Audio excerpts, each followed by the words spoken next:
News नशा, आदत हर खबर की। पार्लियामेंट हाउस में आपने देखा होगा कि अजीब सी बात है,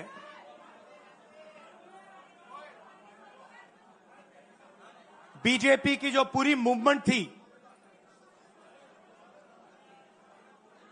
राम मंदिर की, अयोध्या की मूवमेंट थी।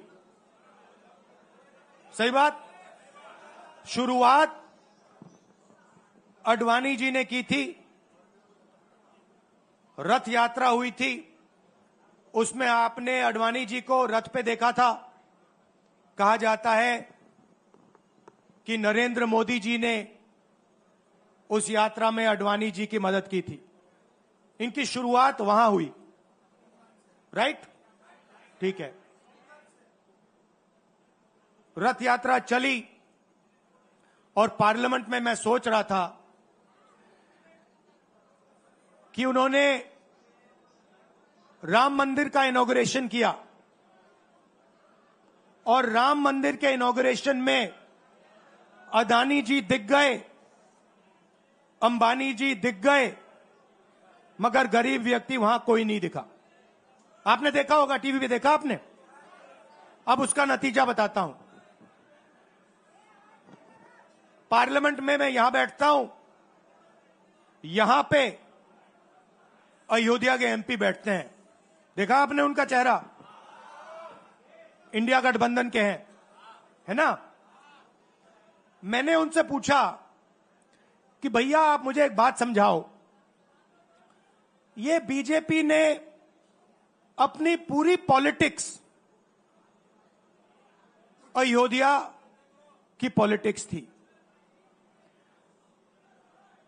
चुनाव के पहले इन्होंने राम मंदिर का इनॉग्रेशन किया, राम भगवान को पॉलिटिसाइज करने की कोशिश की, मीडिया में फैला दिया।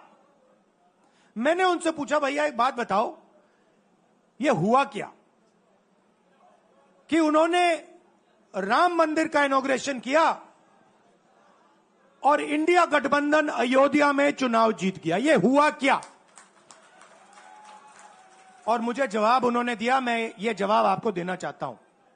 उन्होंने कहा राहुल जी, मुझे पता लग गया था, तकरीबन 6 महीने पहले मुझे पता लग गया था कि मैं अयोध्या से लड़ूंगा, और जिस दिन मुझे पता लगा उस दिन मुझे यह भी मालूम था कि मैं सिर्फ लड़ूंगा नहीं, इंडिया गठबंधन अयोध्या से जीतने जा रहा है। मैंने कहा कि आपको कैसे मालूम? पूरी देश में, मीडिया में, सब जगह राम मंदिर का इनॉग्रेशन हुआ, तो आपको कैसे मालूम? उन्होंने कहा कि राहुल जी, जब मैं अयोध्या में लोगों से बात करता था तो मुझे अयोध्या के लोग सिर्फ 2-3 चीजें कहते थे। पहली बात कहते थे कि अयोध्या में मंदिर बनाने के लिए, क्लीन अप करने के लिए बहुत सारे लोगों से जमीन ली गई, बहुत सारे लोगों की दुकानें, घर तोड़े गए, और आज तक जिन लोगों के घर छीने गए, तोड़े गए, दुकानें तोड़ी गई, आज तक उनको नरेंद्र मोदी जी ने कॉम्पनसेशन नहीं दिया। पहली बात, जहां भी वो जाता था लोग उनसे कहते थे हमारी जमीन छीनी गई, सरकार ने हमें मुआवजा नहीं दिया। दूसरी बात, अयोध्या का इंटरनेशनल एयरपोर्ट बना, बड़ा एयरपोर्ट, जमीन किसकी गई? अयोध्या के किसानों की जमीन गई। आज तक उनको सही मुआवजा नहीं मिला। और तीसरी बात इन्होंने बताई मुझे, तीसरी बात, राहुल जी, अयोध्या की जनता को बहुत गुस्सा आया जब उन्होंने देखा कि राम मंदिर के इनॉग्रेशन में अयोध्या का एक भी व्यक्ति नहीं था। यह कारण थे। मगर मैं आपको यह कहानी क्यों बता रहा हूं? क्योंकि जो मूवमेंट अडवाणी जी ने चालू की थी, उस मूवमेंट को, जिसका सेंटर अयोध्या था, उस मूवमेंट को इंडिया गठबंधन ने अयोध्या में हरा दिया है।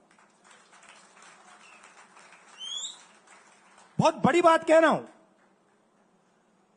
मतलब इनका पूरा जो सेंटर था, वहां पे हमने, आप जैसे कार्यकर्ताओं ने, कांग्रेस पार्टी के कार्यकर्ताओं ने, और आप जाके पूछिए वहां पे समाजवादी पार्टी के किसी भी नेता से पूछ लीजिए, और वो आपको बताएगा कि कांग्रेस पार्टी का कार्यकर्ता बब्बर शेर जैसे हमारे साथ खड़ा हो गया था, 1 इंच पीछे नहीं हटा। तो अयोध्या में कांग्रेस पार्टी ने, इंडिया गठबंधन ने इनको हराया है। तो अगला स्टेप क्या है?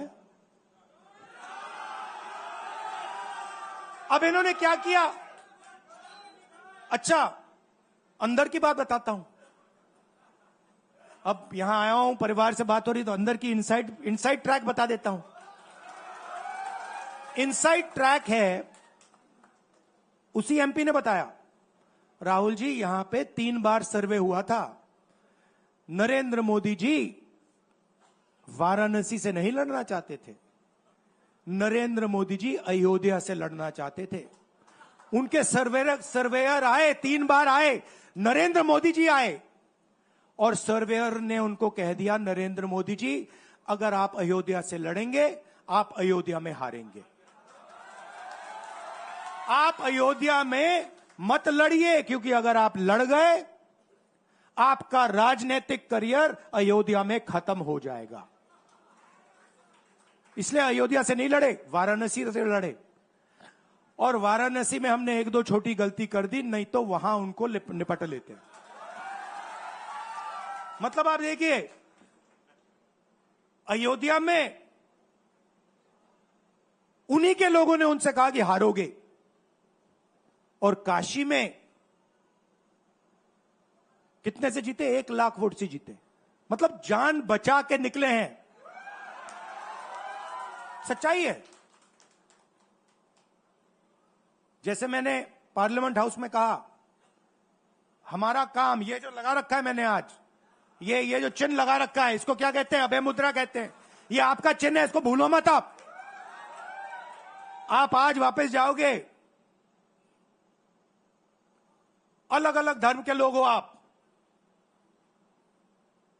हर धर्म में यह चिन्ह आपको दिखाई देगा। गुरु नानक जी की फोटो देखिए, महावीर की देखिए, बुद्धा की देखिए। इस्लाम में भी, जैसे मैंने पार्लियामेंट में कहा, दुआ मांगी जाती है, दोनों हाथ से ऐसे मांगी जाती है। आप शिव जी की फोटो देखिए, उसमें आपको यह दिखाई देगा। और इसका मतलब है डरो मत, डराओ मत। और मैं आपसे यहां कहने आया हूं, इन्होंने आपके ऑफिस पे, आपके कार्यकर्ताओं पर आक्रमण किया है। अब आपको डरना नहीं है, डराना नहीं है। इन्होंने हमारे ऑफिस पे धमकाकर, ऑफिस को तोड़कर हमें चैलेंज दिया है। चैलेंज क्या है? गुजरात के चुनाव में मैं आपको बता रहा हूं, हम सब मिलकर इनको गुजरात में हराने जा रहे हैं।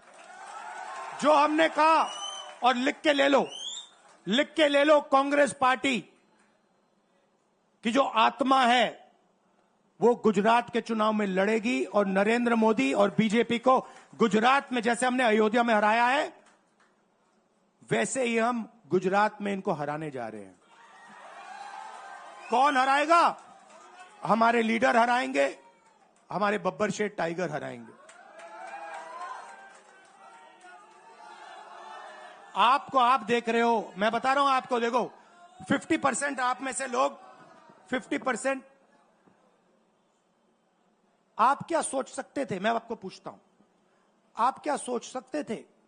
चुनाव से पहले आप सोच सकते थे कि अयोध्या में बीजेपी हारेगी? ना। आप सोच सकते थे कि नरेंद्र मोदी से जान बचा के निकलेगा, मतलब मार्जिन ऐसे तुक्के से निकलेगा, सोच सकते थे? मैं आपको बता रहा हूं, जैसे ये अयोध्या में हारे वैसे यहां पे हारने जा रहे हैं। आपको सिर्फ एक काम करना है, एक काम करना है आपको सिर्फ गुजरात की जनता को सिर्फ एक बात बोलनी है, आपको डरना नहीं है। बिना डरे अगर आप बीजेपी से लड़ गए, चाहे आप किसान हो, मजदूर हो, छोटे व्यापारी हो, अगर गुजरात की जनता बिना डरे लड़ गई, बीजेपी सामने नहीं खड़ी हो पाएगी। दूसरा उदाहरण देता हूं, आप कांग्रेस पार्टी को जानते हो? हमारी पार्टी में कोई डरता है? कैसे मालूम?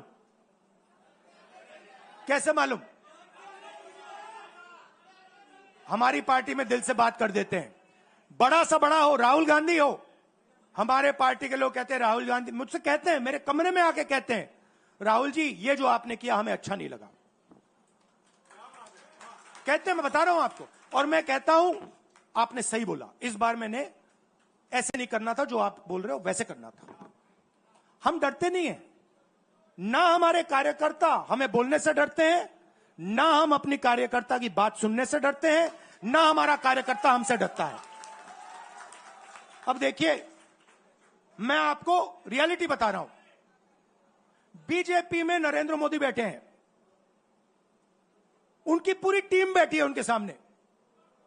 मैं आपको इंटरनल बात बता रहा हूं, उनमें से कोई नरेंद्र मोदी को नहीं चाहता, मगर कोई नहीं चाहता, मतलब पूरी लीडरशिप टीम देख लो आगे बैठी है। मैं बता रहा हूं आपको, अंदर की बात बता रहा हूं, इनसाइड ट्रैक दे रहा हूं, कोई नहीं चाहता, मगर दम नहीं है, डरते हैं।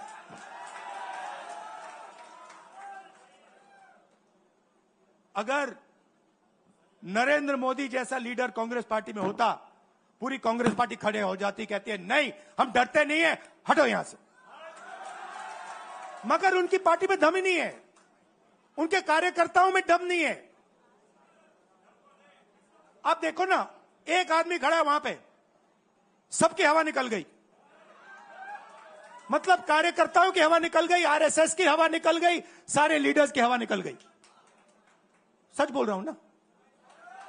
और हमारे मतलब छोटा कार्यकर्ता होता है, टाइगर होता है, आता है कांग्रेस प्रेसिडेंट के सामने, आता है राहुल गांधी के सामने, आता है, कहता है भैया मेरे दिल में ये बात है, आपको ना लगे मैं तो बोल रहा हूं।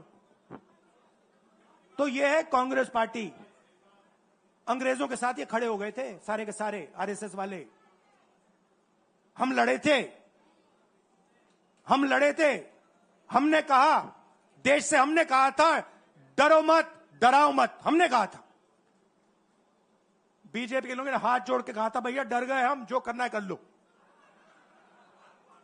तो आप अपनी हिस्ट्री समझो, जो डर की भावना होती है ना, वो आप में नहीं है, उनमें है। और इसी के कारण मैं आपको बता रहा हूं, कांग्रेस पार्टी गुजरात में जीतेगी और गुजरात से ही नई कांग्रेस पार्टी बनेगी। क्योंकि कांग्रेस पार्टी, मैं गहरी बात बोल रहा हूं, मैं ऐसी आलतू फालतू बात नहीं करता हूं। देखिए, कांग्रेस पार्टी बनी कहां थी? मतलब हमारे जो सबसे बड़े नेता थे, जिन्होंने रास्ता दिखाया था। आप क्या सोचते हो, जब यहां अंग्रेज राज करते थे, क्या डर नहीं था?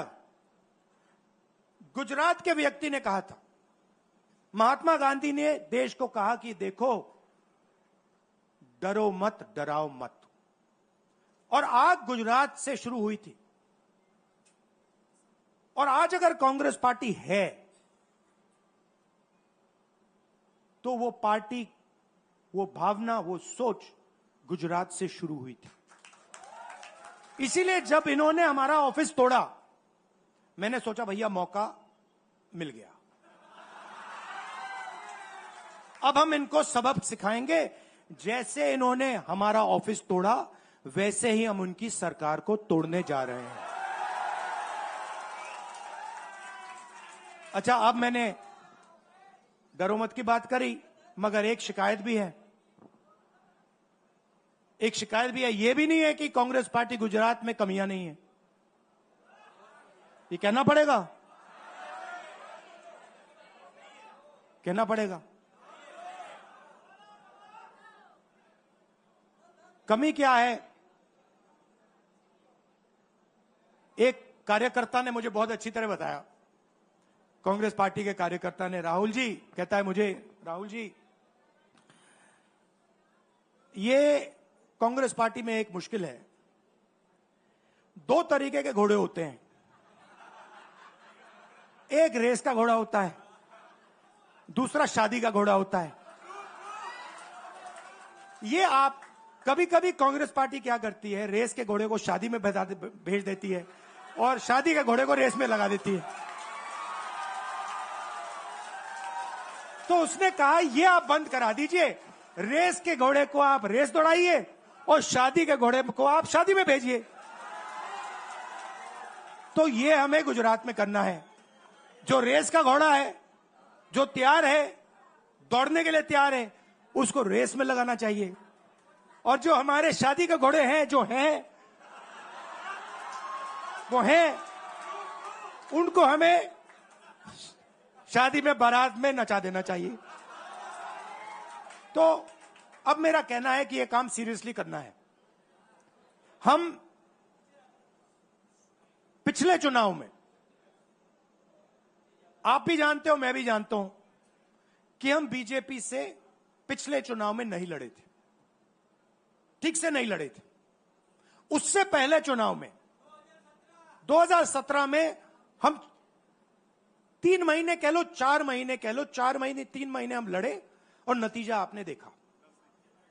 आपने देखा, गुजरात के सीनियर नेताओं ने मुझे बस में कहा, मैं बता रहा हूं आपको इनसाइड ट्रैक, मुझे बस में कहा कि राहुल जी, गुजरात में हमें 40 सीटें मिलेंगी। मैंने उनसे कहा 40 नहीं, हम चुनाव जीतने जा रहे हैं। और 16 सीट से हम चुनाव हारे। अब 3 साल हैं, 3 महीने में हम फिनिश लाइन तक पहुंच गए थे। 3 साल में हम फिनिश लाइन को मतलब उधर पीछे छोड़ के निकल जाएंगे। मैं आपको यहां कह रहा हूं कि आप लोग गुजरात में कितने साल बाद, 30 साल हो गए, 30 साल हो गए। मैं आपको बता रहा हूं, मानो ना मानो, आप में से 50% अभी मान रहे हैं और 50% कह रहे नहीं भैया नहीं होगा। जो 50% मान रहे हैं, मैं आपसे बात कर रहा हूं, जो 50% मान रहे हैं, मैं आपसे बात कर रहा हूं। आप लड़ जाओ और ये बाकी 50% बैठे हैं, उनकी माइंड बदल दो, नैया पार हो जाएगी, सरकार बन जाएगी। और मैं आपसे कहना चाहता हूं कि एआईसीसी की टीम, राहुल गांधी, मेरी बहन, सारे के सारे सीनियर लीडर आपके साथ यहां खड़े होंगे, आपके साथ मिलकर इनकी सरकार को तोड़ेंगे। आपने बहुत सहा है, बहुत लाठियां खाई हैं, बहुत अपमान हुआ है आपका, गालियां खाई हैं आपने, अब बहुत हो गया। अब इनको हमें सबक सिखाना है और हम इनको हराने जा रहे हैं। और नफरत से नहीं, मोहब्बत से आप देखना, मोहब्बत से हम इनको हराएंगे। कैसे? क्योंकि नरेंद्र मोदी जी का जो विजन था, वो गुब्बारा जो था वो फट गया है, फटाक से वो फट गया है। आप सोचिए, पार्लियामेंट हाउस में नरेंद्र मोदी वहां बैठे, मैं यहां, और मैंने प्रधानमंत्री जी उनके सामने कहा कि नरेंद्र मोदी जी, आप एक व्यक्ति भी नहीं कह सकता हूं, पता नहीं आप क्या हैं, क्योंकि आपने ही कहा कि मैं नॉन बायोलॉजिकल हूं, मैं बायोलॉजिकल नहीं हूं, और मेरा सीधा डायरेक्ट कनेक्शन है ईश्वर से। अरे भैया, आपका डायरेक्ट कनेक्शन है ईश्वर से, तो अयोध्या कैसे हार गए? कैसे हार गए? तो हमारे प्रधानमंत्री सोचते हैं कि बाकी सब लोग बायोलॉजिकल, गुजरात की जनता बायोलॉजिकल, गांधी जी बायोलॉजिकल, हिंदुस्तान के किसान मजदूर सब लोग बायोलॉजिकल, और Narendra Modi non biological. Speaker sir ने मुझे कहा, ऐसे मत बोलिए। मैंने कहा, मैं थोड़ी बोल रहा हूं, ये तो प्रधानमंत्री बोल रहे थे, मैं तो उनकी बात कर रहा हूं। स्पीकर बिल्कुल चुप हो गए। बात तो सही है, बात तो सही है, ये राहुल गांधी के शब्द थोड़ी है, ये तो हिंदुस्तान के प्रधानमंत्री के शब्द हैं, नॉन बायोलॉजिकल।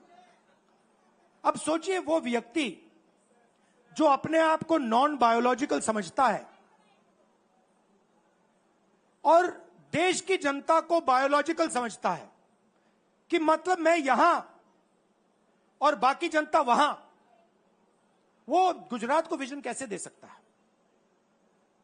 जो किसानों का दर्द नहीं समझ सकता, मजदूरों का दर्द नहीं समझ सकता, डायमंड इंडस्ट्री में जो काम करते हैं उनका दर्द नहीं समझ सकता, नॉन बायोलॉजिकल व्यक्ति वो गुजरात को कैसे रास्ता दिखा सकता है? नहीं दिखा सकता। तो अब आपका काम है गुजरात को विजन देना, गुजरात के युवाओं को, किसानों को, मजदूरों को, माताओं बहनों को विजन देना कि भैया हम आपके लिए ये करने जा रहे हैं। आपने हमारा मैनिफेस्टो देखा, हिला के रख दिया था बीजेपी को, आपने देखा? वैसा मैनिफेस्टो बनाना है गुजरात के लिए। गुजरात की जनता से मिलकर 1 लाख लोगों ने हमारा मैनिफेस्टो बनाया था। वैसे ही हम गुजरात में लाखों लोगों से पूछकर अपना मैनिफेस्टो बनाएंगे, गुजरात को विजन देंगे, और फिर चुनाव पूरा दम लगा के लड़ेंगे, और यहां इनकी जो सरकार है उसको तोड़ के हटप्परे कर देंगे। आप सबका दिल से धन्यवाद। आखिरी बात मैं कहना चाहता हूं, यहां जगन्नाथ यात्रा हो रही है, आप सबको, और जो यात्रा में भाग लेंगे, आप सबको शुभकामनाएं देना चाहता हूं, और दिल से प्यार देना चाहता हूं।